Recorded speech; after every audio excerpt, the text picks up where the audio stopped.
यो मेरो कर्तव्य म पुरा गर्न जाँदैछु, त्यसकारणले यो मैले र मेरो परिवारले आफै व्यवस्थापन गर्नुपर्छ भनेर मैले भने। मेरो परिवारले मलाई जम्मा 21,255 रुपियाँ उपलब्ध गराएको थियो। घरमा त्यति नै थियो लकडाउनको समयमा र त्यति नै खर्च लिएर म काठमाडौँ आएँ। इभन यो कोट सुट जुन अहिले हामीले लगाएर आएका छौँ म र मेरा साथीहरूले, यो पनि मेरो अभिन्न मित्र जीवन विष्टको दाइ जो यति बेला कतारमा हुनुहुन्छ, उहाँले मेरो भाइहरूले यति राम्रो काम गर्न जाँदैछन्, यति त लिनै पर्छ मेरो तर्फबाट भनेर साह्रै नै इमोसनल कर गरेपछि हामीले यो लिएर लगाएर आएका छौँ। आउने क्रममा 12 घण्टासम्म हामी गाडी बिग्रेर सिन्धुलीमा बस्नु पर्यो। एक प्रकारको अनकन्टार स्थितिको सृजना भयो र त्यति बेला हामीलाई फेरि एकजना ट्याक्सी चालकले हामीलाई लिफ्ट दिनुभयो। बाटोभरि हामीलाई राष्ट्रभक्त प्रहरी जवान र अधिकृतहरूले सहयोग गर्नुभयो हाम्रो यात्रामा। उहाँहरू सबैजनालाई धन्यवाद। मसँग आउने मेरा साथीहरूलाई धन्यवाद, सहयोग गर्ने ती राष्ट्रभक्त प्रहरी जवान र अधिकृतहरूलाई धन्यवाद। अनि त्यो गाडी उपलब्ध गराउने दाता उहाँ शुभचिन्तक र त्यो हामीलाई लिफ्ट दिने उहाँ ट्याक्सी चालकलाई पनि धेरै धेरै धन्यवाद। यहाँहरूलाई पनि धेरै धेरै धन्यवाद। यहाँहरू फरक फरक मिडियाबाट आज हाम्रा विचारहरूलाई सम्प्रेषण गर्न यहाँ आउनुभएको छ। मेरो तर्फबाट मात्र नभइकन विश्वभरि रहेका राष्ट्रभक्त नेपालीहरूको तर्फबाट म यहाँहरूलाई धन्यवाद दिन चाहन्छु, किनकि हामीले जुन जाहेरी हिजो महानगरीय प्रहरी परिसर टेकुमा दर्ता गराएका छौँ, त्यो रमेश प्रसाईले दर्ता गराएको जाहेरी होइन। त्यो रमेश प्रसाईले मात्र दर्ता गराएको मुद्दा होइन, त्यो मुद्दा नेपालका सम्पूर्ण राष्ट्रभक्त नेपालीहरूले दर्ता गराएको मुद्दा हो र त्यसको प्रतिनिधि पात्र मात्रै रमेश प्रसाई हो। मैले प्रतिनिधित्व मात्रै गरेको। मित्र जीवनजीले अघि भन्दै हुनुहुन्थ्यो 18 घण्टासम्म काम गरेर प्रतिदिन 2 जनाले ज्यान गुमाएर कोरोनाको कहरले सोत्तर बनेका ठाउँहरूमा आफ्नो आमा सम्झिँदै अलाप बिलाप गर्दै पठाएको रिमिटेन्स, रगत पसिना काटेर ती नागरिकहरूले पठाएको रिमिटेन्सबाट तलब भत्ता खाने एकजना सांसद जसले देशको प्रतिनिधित्व गर्नुपर्ने हो, राष्ट्रिय र अन्तर्राष्ट्रिय स्तरमा देशको प्रतिनिधित्व गर्नुपर्ने, देशका विचारहरूलाई पुर्याउनु पर्ने, देशको नीति निर्माण गर्नुपर्ने गरिमामय पदमा सांसद जस्तो गरिमामय पदमा बसेको व्यक्तिले देश विरुद्ध अर्को राष्ट्रको पक्षमा, छिमेकी राष्ट्रको पक्षमा देशको नीति विरुद्ध र राष्ट्रियता विरुद्ध टिप्पणी गर्ने, यो कुनै नेपाली नागरिकलाई सह्य हुनै सक्दैन। समग्रमा हामीले माननीय सभासद सरिता गिरी जो अहिले जनता समाजवादी पार्टीको प्रतिनिधित्व गर्नुहुन्छ, उहाँ सरिता गिरी सभासदज्यू विरुद्ध एउटा नागरिकको स्तरबाट मैले महानगरीय प्रहरी परिसर टेकुमा राज्य विरुद्धको कसुरको जाहेरी दर्ता गरेको छु। राजद्रोहको उजुरी मैले दर्ता गरेको छु र त्यो जाहेरी प्रहरी कार्यालयमा दर्ता भएको छ। उहाँले एउटा सांसद जस्तो गरिमामय पदमा बसेर सरकारले ऐतिहासिक रूपमा देशको गुमेको भूगोललाई समेटेर नक्सा सार्वजनिक गरिसकेको परिप्रेक्ष्यमा, यदि नक्सा सार्वजनिक नगरिएको भए त्यहाँ कुनै एकाडेमिक छलफल गर्न सकिन्थ्यो, बहस गर्न सकिन्थ्यो, तर सरकारले नक्सा सार्वजनिक गरिसकेको परिप्रेक्ष्यमा ऐतिहासिक तथ्य र प्रमाणको आधारमा लिपुलेख, कालापानी र लिम्पियाधुरा हाम्रो भूगोल हो भनेर पुष्टि भइसकेको अवस्थामा संसदबाट समेत त्यो निर्णय अनुमोदन भएर संविधानको निशान छाप समेत सच्याएर संविधानको निशान छापमा समेत ती गुमेका ठाउँहरू कालापानी, लिपुलेख र लिम्पियाधुरालाई समावेश गरिसकेको परिप्रेक्ष्यमा उहाँले यो भूगोल नेपालको होइन, लिपुलेख, कालापानी र लिम्पियाधुरा नेपालको हो भन्ने कुनै प्रमाण छैन। अझ उहाँले यहाँसम्म भन्नुभएको छ कि यदि यो भूगोल नेपालको हो भने पनि अन्तर्राष्ट्रिय कानुन अनुसार 20 वर्ष भारतले उपभोग गरेपछि भारतकै हुन्छ भन्नुभयो। यसरी भड्काउने, द्वेष फैलाउने, गलत समाचार सम्प्रेषण गर्ने एउटा सांसद जस्तो जिम्मेवार व्यक्तिले उहाँले पटक पटक हिन्दी मधेसीको जिनमा छ भन्नुभएको छ। हामीले मुख्य गरी यहाँ 3वटा विषयहरू उठाएका छौँ। एउटा, राष्ट्रले पारित गरिसकेको नक्सामा भएका विषयहरू, ती भूमिहरू यो देशका होइनन् भनेर उहाँले राष्ट्रियता विरुद्ध राष्ट्रघाती किसिमको टिप्पणी गर्नुभएको छ। अर्को, उहाँले हिन्दी मधेसको जिनमा छ, मधेसको डिएनएमा छ भन्नुभयो। नेपालको सरकारी कामकाजको भाषा नेपाली भनेर संविधानमा स्पष्ट उल्लेख हुँदाहुँदै पनि उहाँले मधेस र पहाडमा विभाजन ल्याउने गरी नेपालको जिनमा नेपाल छ, नेपाली भाषा छ र मधेसको जिनमा हिन्दी भाषा छ भनेर राष्ट्रमा विभाजन गराउने खालको टिप्पणी उहाँले गर्नुभएको छ। अर्को कुरा उहाँले के भन्नुभयो भने सार्वजनिक अन्तर्वार्ताहरूमा कि मलाई जोसुकैले जासुस भने पनि राष्ट्रघाती भने पनि केही फरक पर्दैन भनेर उहाँले बारम्बार उहाँले गरिरहेका यी टिप्पणीहरू हेर्दा यस्तो लाग्छ कि नेपालको संसदमा हाम्रो संसदमा हामीले छानेर पठाएको, नेपाली नागरिकले छानेर पठाएको प्रतिनिधिको शरीर उपस्थित छ, तर त्यही प्रतिनिधिको आवाजमा चाहिँ भारत बोल्दैछ। हाम्रो संसदमा हाम्रो सांसदले भारतको प्रतिनिधित्व गरिरहेको छ। भारतको प्रतिनिधित्व भारतीय राजदूतले गर्नुपर्ने हो, तर हाम्रो सांसदले भारतको प्रतिनिधित्व गर्नु यो दुर्भाग्यपूर्ण हो, यो विडम्बना हो। अब जाहेरी किन दर्ता गरियो त? सरिता गिरी सभासदज्यूप्रति मेरो व्यक्तिगत रूपमा कुनै पूर्वाग्रह ऋषिबी साँध्नु छैन, कुनै प्रतिशोध छैन। उहाँसँग मैले के लिनु दिनु छ र व्यक्तिगत रूपमा केही छैन। न मेरो कुनै राजनैतिक पार्टीमा संलग्नता छ, न मलाई कुनै राजनैतिक पार्टीमा संलग्न हुनु छ, न कुनै राजनीति गर्नु छ, न उहाँसँग कुनै प्रतिशोध छ। मलाई उहाँसँग मात्र सरोकार होइन, तर सरिता गिरी भनेको पात्र मात्रै होइन, प्रवृत्ति हो। यो प्रवृत्ति त्यो हो जहाँ एउटा देशको रक्षा मन्त्रीको पदमा बसेको व्यक्तिले रक्षा मन्त्रीकै कुर्सीमा बसिरहेको अवस्थामा मधेसका 22 जिल्लाले यो देशबाट अलग हुने प्रयास गरे भने कुन कानुन, कुन संविधानले रोक्न सक्छ भनेर टिप्पणी गर्छ रक्षा मन्त्रीले, र हामी मौन भएर तमासा हेर्छौँ। एउटा उपराष्ट्रपतिले हिन्दी भाषामा शपथ लिन्छ, समाचारमा सुन्दा विदेशीहरूले सोध्छन् होला सायद नेपाल कश्मीर र दार्जिलिङ जस्तै भारतको संरक्षित राज्य हुनुपर्छ, र हामी चुप लागेर बस्छौँ, मौन धारण गर्छौँ। एउटा देशद्रोहीले खुलेआम नक्कली जनमत सङ्ग्रह गराउँछ, नेपालबाट मधेस अलग हुनुपर्छ भनेर खुलेआम नक्कली जनमत सङ्ग्रह गराउँछ, बारम्बार नेपाल आमालाई जुकासँग तुलना गर्छ, तर त्यो देशद्रोहीलाई विद्वानको ट्याग दिएर हिरासतबाट रिहा गरिन्छ। त्यति बेला पनि हामी मौन धारण गर्छौँ। कहिलेसम्म मौन धारण गर्ने? यसरी मौन धारण गर्दा गर्दै आज एकजना सरिता गिरीको कारणले यति धेरै नेपालीहरूको मनमा चोट लागेको छ, उहाँका राष्ट्रविरोधी वक्तव्यहरूको कारणले यति धेरै नेपालीहरूको हृदयमा चोट लागेको छ। यदि यसरी नै हामीले मौन धारण गरिरहने हो भने त यो सरिता गिरी प्रवृत्तिको कुनै दिन हाम्रो संसदमा बहुमत नपुग्ला भनेर भन्न सकिन्छ? यहाँ म सरिता गिरी पात्रको कुरा गरिरहेको छैन, तर राष्ट्रको प्रतिनिधित्व गरेर अराष्ट्रिय वक्तव्य दिने यो प्रवृत्तिको कुरा गरिरहेको छु, जसको नियत चाहिँ धमिलो देखिन्छ, अर्को राष्ट्रबाट पोषित भइरहेको जस्तो देखिन्छ, विदेशीको प्रतिनिधित्व गरिरहेको जस्तो देखिन्छ। अनि यस्तै प्रवृत्तिको यदि हाम्रो संसदमा बहुमत पुग्यो भने त्यस्तो संसदले कस्तो नीति निर्माण गर्ला? त्यस्तो संसदले कसरी हाम्रो राष्ट्रियतालाई सुरक्षित गर्ला? यहाँनिर म संसदको गरिमाको अपमान गर्न खोजिरहेको छैन। नेपालको संविधानले पनि संसदले गरेका निर्णयहरूको विषयमा बाहिर टिक्का टिप्पणी गर्न नपाउँ, संसदले गरेका निर्णयहरूको सम्बन्धमा होइन, संसदमा राखेका मतको सम्बन्धमा कुनै पनि संसद सदस्यले संसदमा राखेका मतको सम्बन्धमा बाहिर टिप्पणी गर्न पाइँदैन भनेर भनेको रहेछ। सांसदहरूलाई विशेष अधिकार नेपालको संविधानले दिएको रहेछ। तर सरिता गिरीले प्रशस्तै आफ्ना वक्तव्यहरू, राष्ट्रविरोधी वक्तव्यहरू संसद बाहिर पनि राख्नु भएको छ। कतिपयले मलाई प्रश्न पनि गर्नुभयो कि सरिता गिरीलाई अब उहाँको दलले निलम्बन गर्ने निर्णय गरेको छ, अब यो मुद्दा लगाउनुको औचित्य के हो? यदि निलम्बन हुने बित्तिकै, भूतपूर्व हुने बित्तिकै अपराध क्षमा गर्ने हो भने नेपालका कुनै पनि भूतपूर्व मन्त्री, कुनै पनि भूतपूर्व सांसदमाथि भ्रष्टाचारको मुद्दा नै नलगाउँ, अख्तियारले अनुसन्धान गर्न छोडिदिन्छ। सर्बियाका राष्ट्रपति स्लोबाडन मिलोसेभिचलाई, सर्बियाका तत्कालीन राष्ट्रपति स्लोबाडन मिलोसेभिचलाई आफूले बोस्नियामा गरेको नरसंहारको दण्ड उनले पदत्याग गरेको 10 वर्षभन्दा बढी समयपछि पनि भोग्नु पर्यो। यस्ता उदाहरणहरू अन्तर्राष्ट्रिय जगतमा कैयौँ छन्। त्यसकारण पद गुन्दैमा अपराध क्षमा हुँदैन। सरिता गिरीको पद खारेज गराउनु हाम्रो लक्ष्य होइन। हाम्रो लक्ष्य चाहिँ के हो भने उहाँलाई नेपालको कानुनी कठघरामा उभिएर उहाँले आफ्नो पदको मर्यादा र कर्तव्य मिचेर आफैले यो मातृभूमिको नुन खाएर परचक्रीको गुण गाएकोमा नेपालको कानुन बमोजिमको दण्ड उहाँले कानुनी कठघरामा उभिएर भोग्नै पर्छ। त्यसले एउटा नजिर बसाल्छ र यो मैले अघि भने जस्तो सरिता गिरी प्रवृत्ति अथवा सिके राउत प्रवृत्ति अथवा हिन्दीमा शपथ लिएर नेपाललाई मगन्ते राष्ट्र भन्ने हाम्रा प्रथम उपराष्ट्रपति परमानन्द झा प्रवृत्ति जे भनौँ, यो प्रवृत्तिलाई हतोत्साहित गर्न र अर्को सरिता गिरी जन्मिन नसकोस् भनेर एउटा नजिर बसाल्नका लागि मैले उहाँ विरुद्ध महानगरीय प्रहरी परिसरमा जाहेरी दिने निर्णय गरेको छु। अनि जाहेरीको बारेमा डिटेलमा मेरो कानुनी सल्लाहकारले बताउनु हुनेछ, डाक्टर सुरेन्द्र भण्डारी हुनुहुन्छ, उहाँ कानुनको विज्ञ हुनुहुन्छ। यो जाहेरी दर्ता गराउने मैले निर्णय गरेँ। यो जाहेरी दर्ता गराउने निर्णय गरिसकेपछि मैले धेरै अधिवक्ताहरूलाई मैले भने कि मेरो तर्फबाट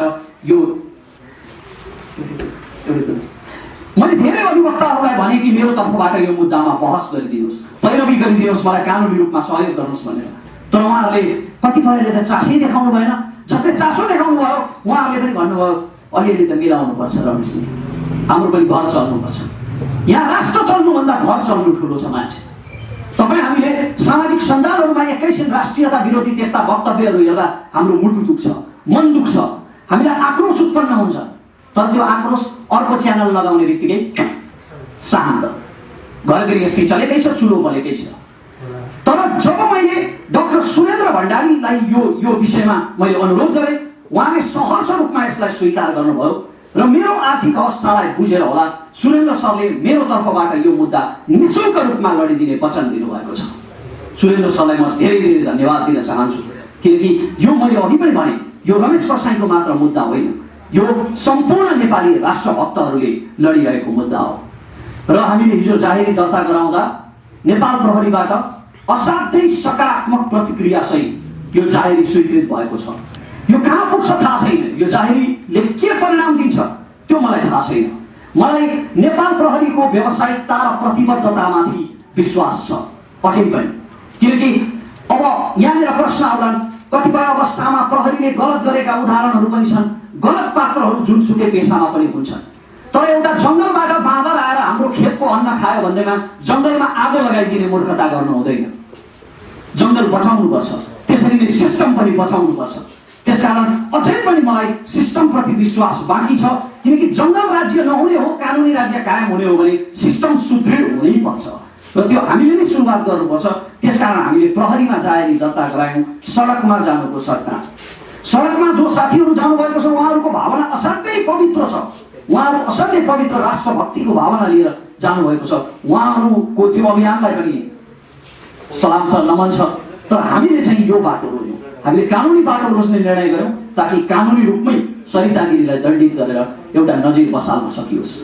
अब हामीले कस्तो किसिमको जाहेरी दर्ता गरेका छौँ, कति कैद उहाँलाई माग गरेका छौँ, कति कैद सजाय उहाँलाई माग गरेका छौँ र के कस्ता वैधानिक प्रावधानहरूको आधारमा, के कस्ता धारा र दफाहरूको आधारमा हामीले उहाँप्रति उजुरी दर्ता गराएका छौँ, उहाँ विरुद्ध उजुरी दर्ता गराएका छौँ भन्ने विषयमा मेरो कानुनी सल्लाहकार वरिष्ठ अधिवक्ता डाक्टर सुरेन्द्र भण्डारीले एकैछिनपछि भन्नु नै हुनेछ। म कानुनका दफा र धाराहरू जान्दिनँ, म कानुनको विज्ञ होइन, म शिक्षाको विद्यार्थी। तर म यति जान्दछु कि एउटा देशको सांसद जस्तो गरिमामय पदमा बसेर गरिब निमुखा नागरिकहरूले 18 घण्टा मेहनत गरेर पठाएको करको तलब खाएर देश विरुद्ध बोल्न चाहिँ पाइँदैन। एउटा देशको खाना खाएर इन्डियनहरू अहिले भन्छन् नि, खाना यहाँका गाना उहाँका, त्यसरी गाउन चाहिँ पाइँदैन, त्यो पनि सांसद जस्तो गरिमामय पद। म यति मात्र जान्दछु र उहाँ विरुद्ध प्रशस्त प्रमाणहरू छन्। उहाँले दिएका अन्तर्वार्ताहरू, फेसबुक र युट्युबमा उहाँले राखेका स्ट्याटसहरू, अन्तर्वार्ताहरू उहाँका छरपष्ट छँदैछन्।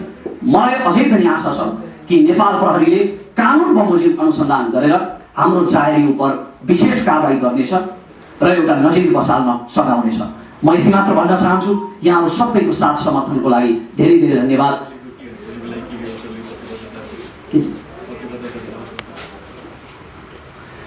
र धन्यवाद दिनुभन्दा अगाडि मित्र जीवनजीले भन्नुभयो, मैले अहिले चाहिँ केही तपाईँका केही भविष्यका योजनाहरू पनि बताइदिनुहोस् भनेर उहाँले भन्नुभयो। यो विषयमा हामीले अहिले जाहेरी दर्ता गराएका छौँ र मैले अघि पनि भने प्रहरी प्रशासनमाथि अझै पनि विश्वास बाँकी नै छ।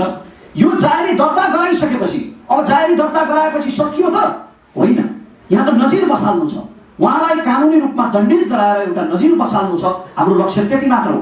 त्यसकारणले यो जाहेरी दर्ता भइसकेपछि हामी करिब 15 दिनसम्म हामी हेर्छौँ कि नेपाल प्रहरीले कसरी कानुन बमोजिम उहाँलाई कारबाही गर्छ, कस्तो अनुसन्धानको प्रक्रिया अगाडि बढाउँछ। 15 दिनसम्म हामी सिस्टमको कार्यलाई हेर्छौँ, कारबाहीलाई हेर्छौँ र त्यसपछि यदि यो जाहेरी उप सही सुनवाई भएन भने, यदि यो जाहेरीमाथि राष्ट्रभक्त प्रहरी सङ्गठनले कुनै कारणले, राजनीतिक कारणले, दबावको कारणले अथवा जुन कुनै कारणले पनि यदि व्यावसायिकता प्रदर्शन गर्न सकेन र यो जाहेरी उप कुनै कानुनी कारबाही अगाडि बढेन भने 15 दिनपछि हामी, सुरेन्द्र सरले मलाई भन्नुभएको छ कानुन बमोजिम त्यो व्यवस्था रहेछ, एउटा नागरिकको स्तरबाट 15 दिनपछि म यो जाहेरी लिएर अदालत जाँदैछु। यति मात्र भन्न चाहन्छु। यसपछि सुरेन्द्र सरले बाँकी विषयमा प्रकाश पार्नुहुनेछ। यहाँको उपस्थितिको लागि फेरि पनि धन्यवाद। जय देश। उपस्थित सम्पूर्ण मिडियाकर्मी साथीहरू, आजको यो पत्रकार सम्मेलनमा तपाईँहरू आइदिनु भएकोमा म यहाँ सबैलाई धेरै धेरै धन्यवाद दिन चाहन्छु। आजको मेरो भूमिका भनेको मित्र रमेश प्रसाईजीको कानुन व्यवसायको रूपमा रमेश प्रसाईजीलाई सहयोग गर्ने मेरो भूमिका हो र रमेश प्रसाईजीले सरिता गिरीजीको प्रकरणका विषयमा जसरी धरानबाट काठमाडौँसम्म आएर यस्तो विकट परिस्थितिमा पनि विभिन्न दुःख झेलेर जसरी आउनुभयो त्यो उहाँले गर्नुभएको राष्ट्रप्रतिको उहाँको माया र यो विषयमा उहाँको जुन कमिटमेन्ट छ त्यसको म ज्यादै प्रशंसा गर्न चाहन्छु र रमेश प्रसाई जस्तो एउटा राष्ट्रवादी व्यक्ति जसको प्रत्येक आवाजमा प्रत्येक ढुकढुकीमा मुलुक बोलिराखेको हुन्छ, मुलुकप्रति भएको अन्याय उहाँ सहन सक्नुहुन्न। उहाँको यो भावना पुनीत भावना छ र रमेश प्रसाईजी प्रति मेरो ज्यादै ठुलो श्रद्धा र सम्मान छ। त्यही कारणले म रमेश प्रसाईजीको कानुन व्यवसाय गरेर उहाँलाई सहयोग गर्न पाउँदाखेरि मैले आफूलाई खुसी मात्रै होइन गौरवान्वित ठानेको छु। रमेश प्रसाईजीको जारी दरखास्त 2077 साल असार 5 गते महानगरीय परिसर टेकु काठमाडौँमा दर्ता भएको छ। त्यो जारी दरखास्तमा रमेश प्रसाईजीले के कस्ता विषय उठाउनु भएको छ भन्ने बारेमा सम्पूर्ण नेपाली नागरिकहरू देश विदेशमा बस्नुभएका नेपाली नागरिकहरूलाई रमेश प्रसाईजीले दर्ता गर्नुभएको जारी दरखास्त म छोटकरीमा पढेर सुनाउन चाहन्छु, जसले गर्दाखेरि यो विषय के छ भन्ने कुरा सबैलाई ज्ञात होस् भनेर। नीच सरिता गिरी संघीय संसदको प्रतिनिधि सभामा संघीय समाजवादी फोरम नेपाल हाल जनता समाजवादी दलको प्रतिनिधित्व गर्ने सांसद सदस्य हुन्। नीच सरिता गिरी राज्यका महत्त्वपूर्ण विषयमा कानुन बनाउन र नीति निर्माण गर्न विधायक भूमिका अदा गर्ने महत्त्वपूर्ण भूमिका खेल्ने सांसद सदस्य जस्तो एक गरिमामय र महत्त्वपूर्ण ओहदामा हुनुहुन्छ। संविधानको रक्षा र पालना गर्दै संविधान संशोधन लगायत कानुन बनाउने सन्दर्भमा उहाँको भूमिका महत्त्वपूर्ण हुन्छ। नेपालको संविधान 2072 र प्रतिनिधि सभा नियमावली 2075 ले पनि यही भूमिका सांसद सदस्यबाट अपेक्षा गरेका छन्। प्रत्येक सांसद सदस्यले निजको दललाई मात्र नभएर संविधान, मुलुकको अस्मिता, सार्वभौमसत्ता र भौगोलिक अखण्डतालाई सम्मान गर्ने रक्षा गर्ने प्रतिबद्धताप्रति आफूलाई समर्पित गरेका हुन्छन्। मुलुकप्रतिको असीम आस्थाकै कारणले प्रत्येक सांसद सदस्यलाई नागरिक र सिङ्गो मुलुकले महत्त्वपूर्ण जिम्मेवारी सुम्पेका हुन्छन्। वीर वीराङ्गनाहरूको ठुलो त्याग, तपस्या र बलिदानबाट आर्जित हाम्रो मुलुकको सार्वभौमसत्ता, भौगोलिक अखण्डता, राष्ट्रियता, राष्ट्रिय एकता, स्वाधीनता र स्वाभिमान विरुद्ध अभिव्यक्ति दिने, नागरिकलाई भड्काउने, भड्काउने, दुरुत्साहन गर्ने, घृणा वा देश वा अवहेलना उत्पन्न गर्ने कार्य नीच सरिता गिरीले गर्नुभएको हुँदा नीचको कार्य मुलुकी अपराध संहिता 2074 को दफा 49(4) र 51(1) एवं 51(2) विपरीत भएको प्रश्न छ। नेपालको संविधान 2072 को धारा 103 ले संसद सदस्यलाई विशेषाधिकार प्रदान गरेको छ, अर्थात् सदनमा बोलेको कुनै कुरा वा दिएको कुनै वक्ता लिएर संसद सदस्यलाई पक्राउ गर्न, थुनामा राख्न वा अदालतमा मुद्दा चलाउन पाइँदैन। तर यो विशेषाधिकार संसद बाहिर गरिएका कार्य, क्रियाकलाप र अभिव्यक्ति सम्बन्धमा लागू हुँदैन। उक्त धारा 103(6) अन्तर्गत सांसद सदस्यले कुनै अपराध गरेको अवस्थामा त्यस्तो व्यक्तिलाई गिरफ्तार गरी फौजदारी कसुरमा कार्यवाही गर्न पाइने प्रष्ट व्यवस्था गरेको छ। तसर्थ नीच सरिता गिरीले गर्नुभएको कार्य अर्थात् प्रष्ट रूपमा राज्य विरुद्धको कसुर भएको हुँदा नीच सरिता गिरीलाई कानुन बमोजिम पक्राउ गरी कार्यवाही गरी हदैसम्म सजाय गरी पाउन्। नीच सरिता गिरीले नेपालको विरुद्धमा गर्नुभएका 3 कार्यहरू जुन अघि रमेशजीले भन्नुभयो, आपत्तिजनक मात्रै नभई राज्य विरुद्धको कसुर समेत रहेका छन्। पहिलो, नेपालको संविधानको धारा 7 ले देवनागरी लिपिमा लेखिने नेपाली भाषा नेपालको सरकारी कामकाजको भाषा हुनेछ भनी प्रष्ट रूपमा व्यवस्था गरेको छ। अर्थात् संघीय संसद, प्रतिनिधि सभा राज्यका 3 प्रमुख अङ्ग मध्येको एक अङ्ग भएको हुँदा प्रतिनिधि सभामा बोलिने भाषा पनि नेपाली भाषा नै हो भनी संविधानले प्रष्ट पारेको अवस्थामा सो विपरीत नीच सरिता गिरीले संसदमा हिन्दी भाषा बोल्नु भएको सम्मलाई संविधानको धारा 103 को संरक्षण प्राप्त हुन्छ। तर मिडियामा आए संसदमा आफूले भाषा नै नबोल्ने, संसदमा आफूले हिन्दी भाषा नै बोल्ने, संविधानले हिन्दी भाषा संसदमा बोल्न प्रतिबन्ध लगाएको छैन भने कुतर्क गर्ने, मधेस र पहाडमा बसोबास गर्ने समुदायका बीचमा रहेको सुसम्बन्धमा खलल पार्नका लागि हिन्दी मधेसको जिनमा छ, नेपालीहरूको जिनमा नेपाली छ, मधेस हो, मधेस फरक छ भनी गम्भीर एवं आपत्तिजनक रूपमा अभिव्यक्ति दिने र सोका आधारमा आम नेपाली नागरिकहरूका बीचमा भ्रम सृजना गरी नेपालीहरूका बीचमा घृणा, देश फैलाई, नेपाली भाषालाई अपहरित गर्ने समेतको कार्य गर्नुभएबाट र आफूले संसदमा किन नेपालीमा बोल्ने त्यो सम्भव छैन भनी जिकिरले नेपाली भाषा र नेपाली प्रति नै अपमान गरेको हुँदा यस्ता गतिविधिलाई सहेर बस्ने, कानुनको दायरामा नल्याउने र अनुत्तरदायी ढङ्गले समाजलाई तहस नहस पार्न दियो भने हाम्रो सिङ्गो सभ्यता र अस्मिता नै धरामा पर्ने खतरा हुने भएकोले यस्ता क्रियाकलाप निन्दनीय मात्र नभई आपराधिक समेत भएको हुँदा निज सरिता गिरीलाई कानुनको दायरामा ल्याई कारबाही गरी पाऊँ। निजको कार्य गुलिकी अपराध संहिता 2074 को दफा 49(1) एवं 2 विपरीत भई राज्य विरुद्धको कसुर भएको हुँदा दफा 49(5) ग बमोजिम निज सरिता गिरीलाई 5 वर्ष कैदको सजाय गरी पाऊँ। दोस्रो, लिपुले कालापानी र लिम्पियाधुरा नेपालको भन्ने बारेमा ऐतिहासिक तथ्य र प्रमाण हुँदाहुँदै पनि सिङ्गो मुलुक र नागरिकहरूको भावना, आस्था एवं भौगोलिक अखण्डता विपरीत निज सरिता गिरी उक्त भूभाग नेपालको होइन भनी मिडियामा अन्तर्वार्ता दिने र सो अन्तर्वार्तालाई सामाजिक सञ्जाल मार्फत प्रचार प्रसार गरी नेपाललाई नै होच्याउने, घृणा वा देश फैलाउने र नेपालको स्वाभिमान उप अपमान गर्ने जस्ता कार्य गर्नुभएको हुँदा निजको कार्य अपराध जन्य छ र क्षम्य हुन सक्दैन। तेस्रो, कसैले मलाई जासुस भनिराखोस्, मलाई फरक पर्दैन। कसैले मलाई राष्ट्रघाती भनिराखोस्, मलाई फरक पर्दैन भन्ने अभिव्यक्ति निज सरिता गिरीले दिएको हुँदा निज संसदभित्र बसी नेपालको सुरक्षा, सैनिक स्थिति, सामरिक अवस्था, नेपालले गोप्य राख्नुपर्ने विषय समेतको जासुसी गर्ने हैसियत प्रष्ट पारेको हुँदा र सो कुरा स्वीकार गरेको हुँदा निज मुलुकका लागि ज्यादै डरलाग्दो र खतरनाक व्यक्ति भएको प्रष्ट हुन्छ। तसर्थ मुलुकी अपराध संहिता 2074 को दफा 56 बमोजिम निजलाई कारबाही गरी सोही दफा 56(2) बमोजिम 25 वर्षसम्म कैद गरी पाउन अनुरोध गर्दछु। म यो जारी दरखास्त पुरै पढ्दिन, लामो छ, 5 पेजको छ। यसलाई हामीले रिपोर्टर्स क्लबमा पनि दिएका छौँ, त्यहाँबाट पनि आएर लिन सक्नुहुन्छ। रमेशजी जीवनजीको फेसबुकमा पनि यो आउँछ, त्यहाँबाट पनि लिन सक्नुहुन्छ। म मेरो फेसबुकमा पनि राख्छु, त्यहाँबाट पनि लिन सक्नुहुन्छ। र म के अनुरोध गर्छु भने सम्पूर्ण नेपाली नागरिकहरूले यो जारी दरखास्त, रमेशजीले दिनुभएको जारी दरखास्त पढ्नका लागि, यसलाई बुझ्नका लागि र रमेशजीलाई सहयोग गरिदिनका लागि तपाईहरूले व्यापक रूपमा प्रचार प्रसार गरिदिनुहोस्, डिसेमिनेट गरिदिनुहोस्। र म सिङ्गो नेपाली नागरिकहरूलाई के अनुरोध गर्न चाहन्छु भने रमेशजीले उठाउनु भएको विषय कुनै राजनीतिक दलको विषय होइन, कुनै अभियानको विषय होइन, कुनै समूहको विषय होइन, विशुद्ध रूपमा एउटा नेपाली नागरिक जसले मुलुकलाई माया गर्दछ, यी 3 करोड नेपाली नागरिकहरूको भावनालाई प्रतिबिम्बित गरेर यो विषय उठाउनु भएको छ। तसर्थ सम्पूर्ण नेपाली नागरिकहरूलाई रमेशजीलाई साथ दिनुहुनका लागि पनि म हार्दिक अनुरोध गर्दछु। यस पछाडि तपाईँहरूका केही प्रश्न छन् भने त्यसको जवाब रमेशजीले दिनुहुनेछ भन्दै म आफ्ना विचारहरू यति बेला राख्दछु। फेरि पनि म धन्यवाद दिन चाहन्छु।